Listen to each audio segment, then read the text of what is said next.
Miami is a city with a great tradition of well-crafted building. And one of the privileges to the building in Miami is to be part of that tradition. But one thing is for sure, it's a very passionate project. The place is fantastic, the community is great, the job is great. I think North Beach has a huge opportunity, having 500 feet along this 35-acre park and having 300 feet along the Atlantic Ocean. For us, it was an amazing opportunity, and I think it was something we could never pass up.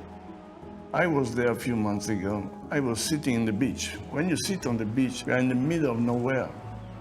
You're in the middle of Miami, but you feel like on a little island, lost. It's fantastic. This building is basically made out of 16 decks flying one above the other. And of course, those suspended decks catch the sound of the ocean. They also catch the light of the ocean, of course. This is the beautiful thing. Our partner in this project is Davide Bizzi. He's a good friend, and Davide wanted me to meet Renzo. So I took advantage of the time and we flew to Genoa. And I was able to meet Davide and Renzo. I have to thank Davide for the introduction because Renzo's someone, obviously a master in the world, someone that's done amazing structures, but is also very sensitive to the environment, to nature, and also to do something that was going to be appropriate, the right scale, the right density. You have both dimensions. You have the dimension of nature, you have Calling Avenue, you have street, you have activity, and in between you have a park. And we are flying above that park. We love bringing architects from all over the world to come to Miami. You know, our job is to give them kind of the roots. Today, it's all about design, differentiating yourself from all the other buildings. But the team that's been put together by Bizzi and David Martin on the design side is a world-class team, #1 in every category. The project is a very beautiful project because it is a building surrounded by green. At the southern part there is a larger park. People walk in the garden, there's a path system. So it has a sort of orchard, pure nature potential as well. Westate and Renzo created this private park, which is around 1.5 acres to the north of the building. So in essence, you have a private park to the north and a public park to the south. So for me, how this forest from public to private and how it's connected through the lobby of the building is something very special that I think is unique in Miami.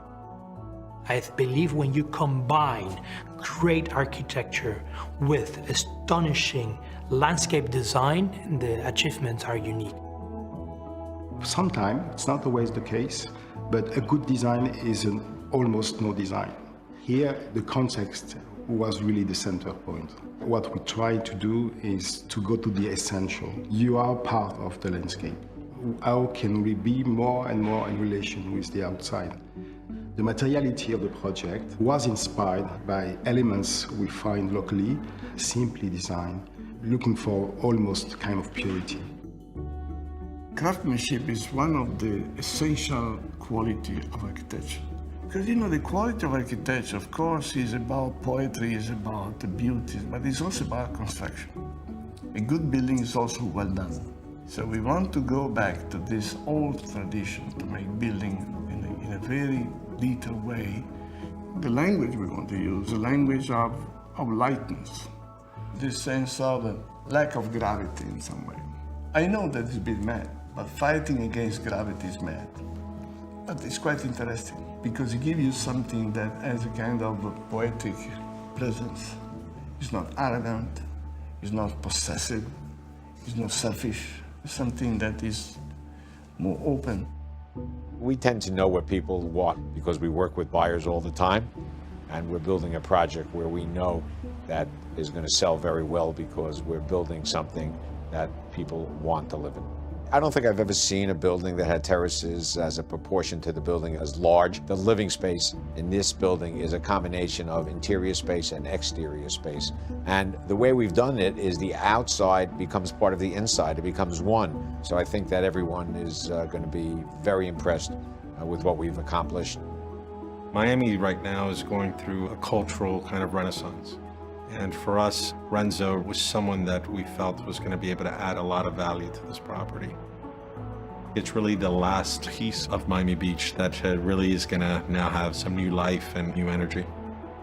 What he created here was something that I think is going to be a landmark and really give a lot of dignity and pride to the community.